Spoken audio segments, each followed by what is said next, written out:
कोई भी कला मानव संस्कृति की उपज है, जो कि मनुष्य के रचनात्मक प्रकृति का द्योतक भी है।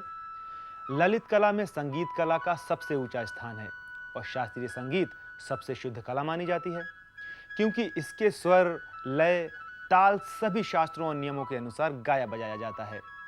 संगीत एक गहरा सागर है। हम चाहे कितनी भी गहराई में चले जाएं, अथाह सागर तल तक पहुंचना और वहां से मोती पाना बहुत मुश्किल काम है। संगीत के इस सफर में हम उस मकाम तक पहुंच चुके हैं जो इसका आखिरी पड़ाव है। आज हम बात कर रहे हैं घन वाद्यों की। घन वाद्यों को ठोकर मारकर बजाया जाता है। इन वाद्यों में ध्वनि परस्पर टकराकर उत्पन्न की जाती है। मंजीरा, घुंघरू, करतल, चिमटा ये सभी घन वाद्य के उदाहरण हैं। घन शब्द का अर्थ है ठोस आकार वाला। ठोस होने के कारण ये एकमात्र ऐसा वाद्य है जिसके स्वर में कोई परिवर्तन नहीं होता।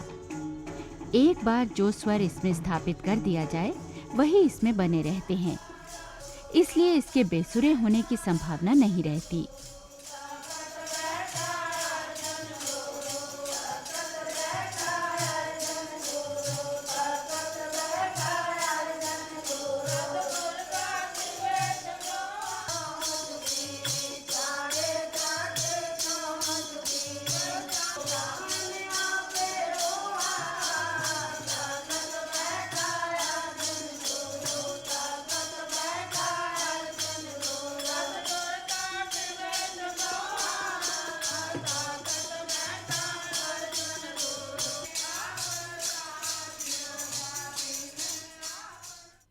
मनुष्य की प्रारंभिक क्रियाएं, जैसे कि जमीन पर थाप देना, दोनों हाथों को टकराकर ताली बजाना, शारीरिक अंगों पर आघात कर आवाज निकालना, ये घन वाद्यों के निर्माण की मूल प्रेरणा रही है।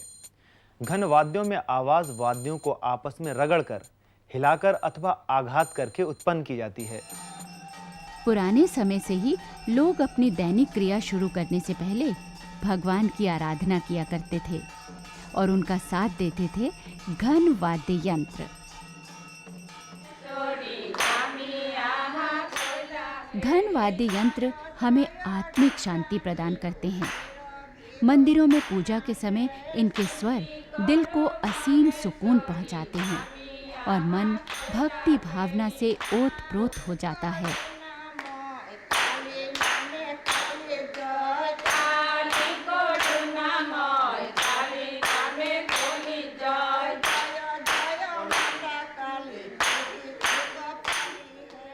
आधुनिक समय में घन वाद्यों का प्रयोग प्राचीन समय से काफी अलग हो गया है। घन वाद्यों का प्रयोग उत्तर भारतीय संगीत में शास्त्रीय संगीत के साथ बिल्कुल भी नहीं होता।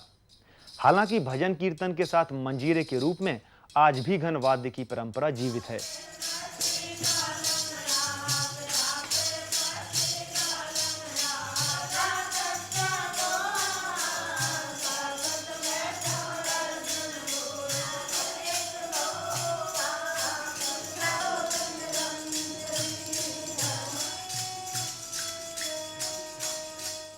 बजाने के तरीके के आधार पर घन वाद्यों को 3 वर्गों में बांटा गया है।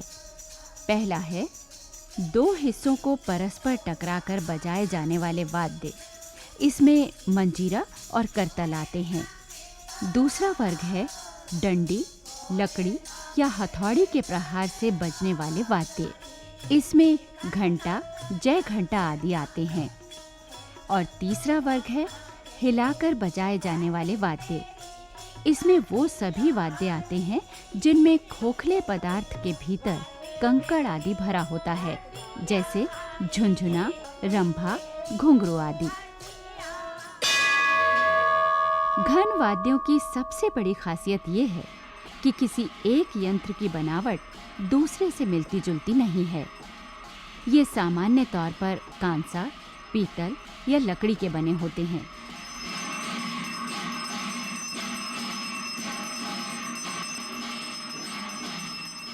इसमें कांसे के बने वाद्यों से सबसे अच्छी ध्वनि निकलती है। यदि सामूहिक रूप से इसे बजाया जाए तो लकड़ी के वाद्यों से भी मधुर ध्वनि निकलती है।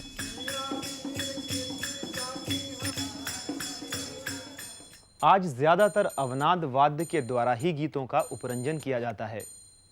इसी वजह से घनवाद्यों का शास्त्रीय संगीत में धीरे धीरे प्रचलन कम होता गया।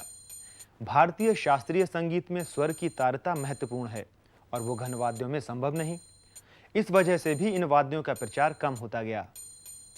मंजीरा घन वाद्यों के अंतर्गत आने वाला एक महत्वपूर्ण यंत्र है। दो छोटी गहरी गोल पट्टियां पीतल, जस्ता और तांबा आदि के मिश्रण से बनी होती हैं। प्रत्येक पट्टी का मध्य भाग प्याली के आकार का होता है, जिससे उनका पूरा भाग एक दूसरे से स्पर्श कर सके, जिन्हें आपस में टकराने पर कर्णप्रिय स्वर निकलता है।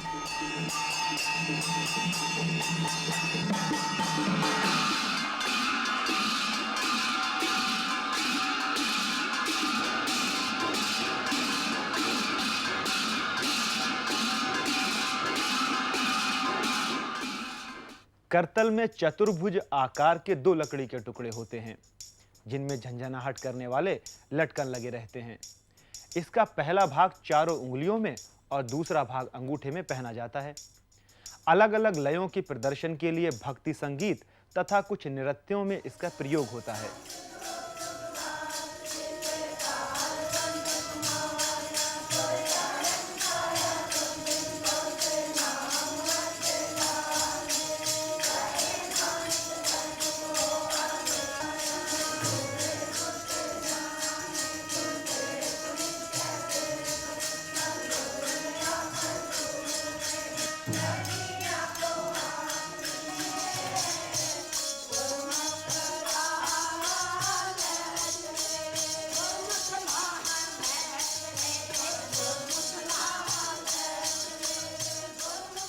मोहनजोदड़ो काल में बर्तनों में मिट्टी के कंकड़ को डालकर बजाने का प्रयोग किया जाता था और यहीं से करतल की उत्पत्ति समझी जा सकती है।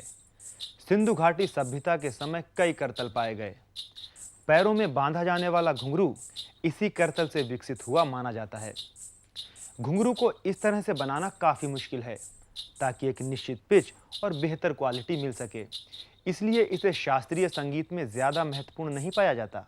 हालांकि घुंघरू नृत्य के लिए बेहद जरूरी है और इसे तो नृत्यांगना की पहचान ही माना जाता है।